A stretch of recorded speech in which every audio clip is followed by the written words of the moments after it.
This is Talk Business and Politics with Roby Brock. Welcome to the program. I'm Roby Brock. We are joined now by John Brummett of the Arkansas Democrat-Gazette, practicing our social distancing here. This is a good distance for you and me, as a new rule, I think.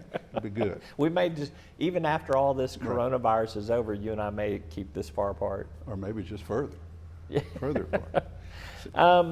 What's your take on how Governor Hutchinson has handled the public aspect of this? He's had daily press conferences versus what you're seeing at the federal level.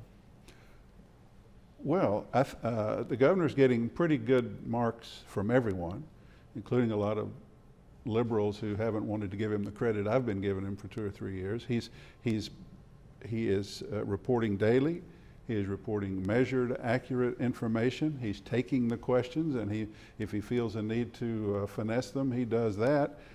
He surrounds himself with what looks like a pretty competent team, and he is taking reasonable affirmative action. You can argue about whether he's taking too much or too little, but I think he gets good marks, and I think there's clarity from the governor. There's a feeling of this is credible information, and I trust that he's a pretty good guy. The federal level, let's face it, and not to politicize this, but Donald Trump is the most polarizing figure of modern times, and he is now the point person in the position of being the national leader for what is an uncommonly frightful crisis. And I do not believe that, and less than half the people believe him. And he also is given, and I think even some of his supporters would admit this, he is given to talking about everything in a grandiose, self-referential way, giving himself credit for doing a great job without showing that he's doing a great job. So I think the state is doing well. I think most governors are doing well. A phenomenon is that Governor Cuomo's briefings in New York are now a national phenomenon, people finding them more helpful than Trump's. The doctor, Fauci, excellent. And when he has a disagreement with the president or he needs to correct him, he does so in a subtle way. And we have, I think he's been important. But I think that, and this is common, I don't want to go on too much, but in Arkansas, we always knew, historically, we trust our governors. We get to know them, they're close, they're nearby, we see them. Our governors get incredible positive ratings, whether it's Hutchinson, Beebe, Huckabee, whomever. Federal level, not so much. But that turns out to be true of most states. You find nearly governors everywhere are getting pretty good marks for their affirmative, assertive action, and people are not feeling good about what they're hearing each day from the federal government. I think Governor Hutchinson too benefits. He was part of the Department of Homeland Security, post 911. I think this is really very much in his bailiwick in terms of how to handle and be prepared for this type of major response. The governor talked about this in his Sunday press conference here. He's been holding these daily ones. Right. Trump basically tweeted earlier on Sunday morning that the feds are there to back you up should you fail on finding these supplies that are in tremendous demand right now.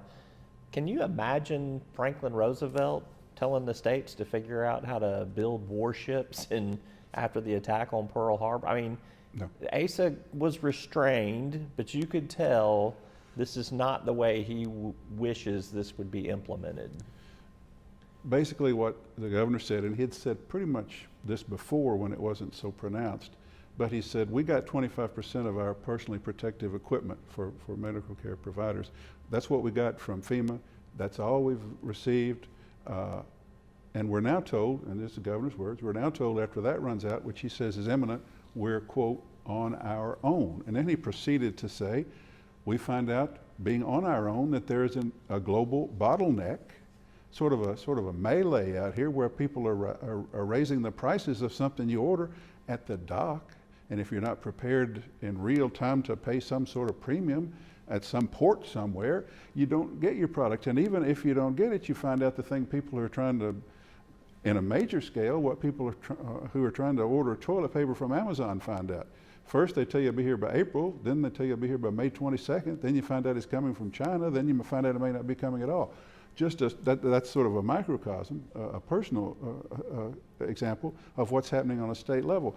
And so the governor was asked by our colleague Steve Barnes, basically, are you blaming the federal government for this? Are you saying they're not doing their job?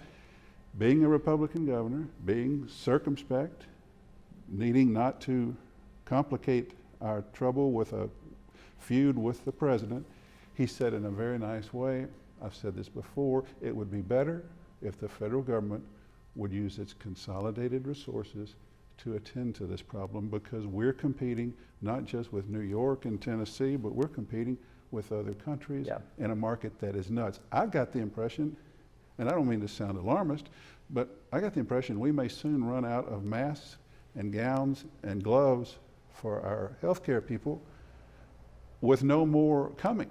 And we're not sure where they're coming from, and a federal government that is saying, you're on your own. Yeah, we'll be there to back you up should you fail, I think was the exact quote. If that's not what we should expect. Yeah. Everybody, I don't care what your politics are, your federal government, your federal leadership has got to do better than that. When your own governor, whom you feel good about, and your own local people are saying, we can't get through this morass to get anything delivered. So that's a rather remarkable situation. The whole situation, as terrifying as it is, and I think that we haven't even begun to peak yet in terms of where the real problems may be and how large the scale this may get, it has frozen the presidential election. I mean, we've had delay in one state for primaries, but with what's coming up, I think that we may even see more delays. How do you see this impacting the presidential election?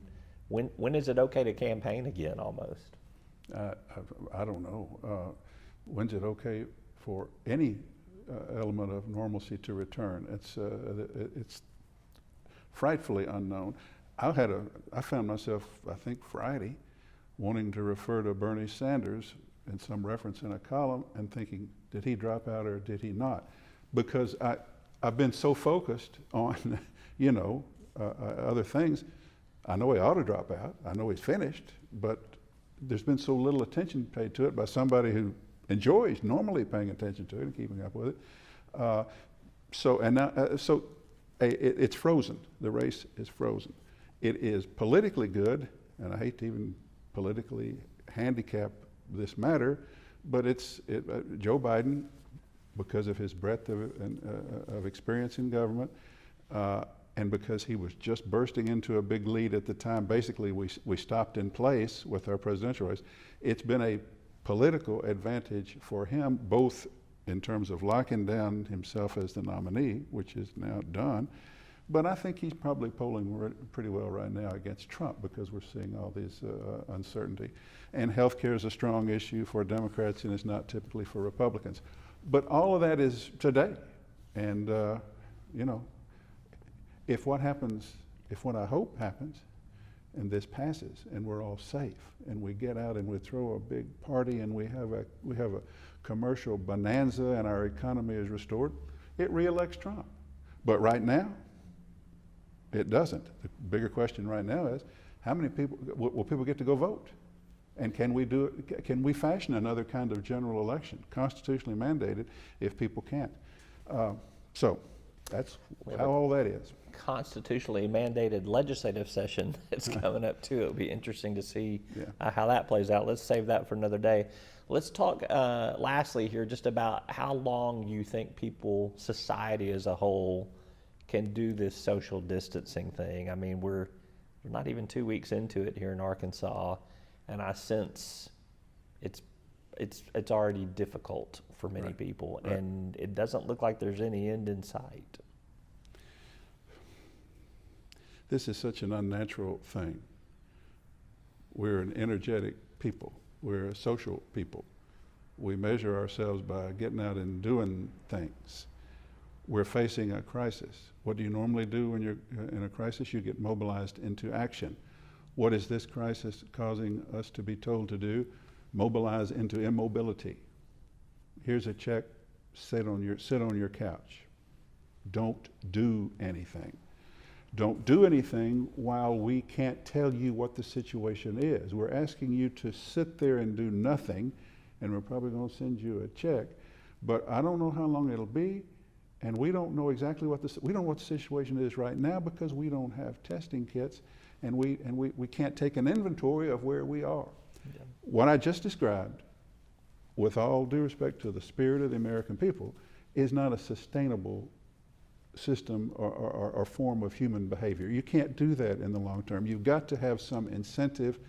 Okay, show me that it's worse and make me be even more drastic in my behavior, or show me the end game, or show me how it gets better. Failing that, I don't know when, I can't possibly say when, but I'm just telling you this kind of model is not a plan, and it's not conducive to normal human behavior for you or for me or for most of the folks out there. So the narrative has to change. It may change to the worse, and we'll deal with that. It may change to the better, and we'll feel better. But just sit in a bunker while we don't tell you any facts. No, can't last long. Yep. All right, he's John Brummett with the Arkansas Democrat-Gazette. Always good to get your take. All right. Glad we were able to get together from a safe distance. Glad you got this set up. Very nice, very nice. Thanks, I appreciate you. You bet. That's all for today's Talk Business and Politics. We'll see you next time. When homemade is too good to keep at home. Helping Arkansas business do business. Making better happen with First Security. You'll find us at the end of a lot of long country roads, covering over 60% of the great state of Arkansas. Our 17 electric distribution cooperatives are working day and night to provide reliable, affordable power to over 500,000 homes, farms, and businesses, just like yours.